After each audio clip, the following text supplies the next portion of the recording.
What's up, you guys? This is your boy Miguel giving you your daily dose of radiation. In today's video, we will cover how to prep for an X-ray exam. So, to be clear, this isn't for school. This is just like you're at the hospital type prepping. I'll make another educational for school. Just put that out there. So if you're interested in the school one, click out the video. This is just strictly for actually doing the X-ray type stuff. Okay. So to give you context, I'm an Xray Tech, Trauma 3 hospital, graveyard shift. Been doing it, I think, like 4 years, going on to 5. So as far as like the most amount of prepping you can do, especially in mine for night shift, is kind of like you can like set up the room, pull up the exam type, have everything neat and ready just for the patient to come sit down, or to have like the board, everything ready to go. That's about the most prepping you can do. Now, as far as like if you work in the main radiology department, which is like fluoro and other stuff like that, there's like a different kind of prepping you can do as far as like get all the instruments, your RAD/RPA,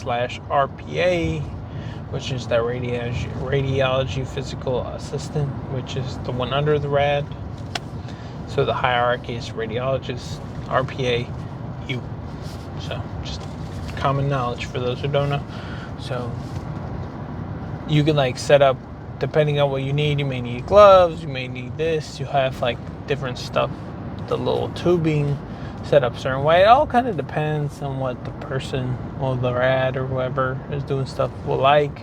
Kind of set techniques. You may have a disc ready for if they're doing like swallow exams. You may like prep your little cups, your gloves, your gown.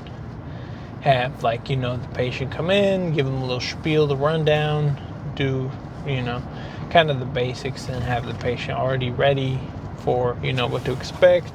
And then, usually the rad will come in and we give them the spiel again in case you missed it, or, and then maybe like get some history of what's going on, and they kind of learn, get basic details, or, prep to make sure that what they ordered is what the patient knows that they're getting, or to know, okay, maybe they meant to do this instead of that type deal. So that's like the most prepping you can do as far as that part of the field goes, which that part doesn't really take that long, a couple of minutes.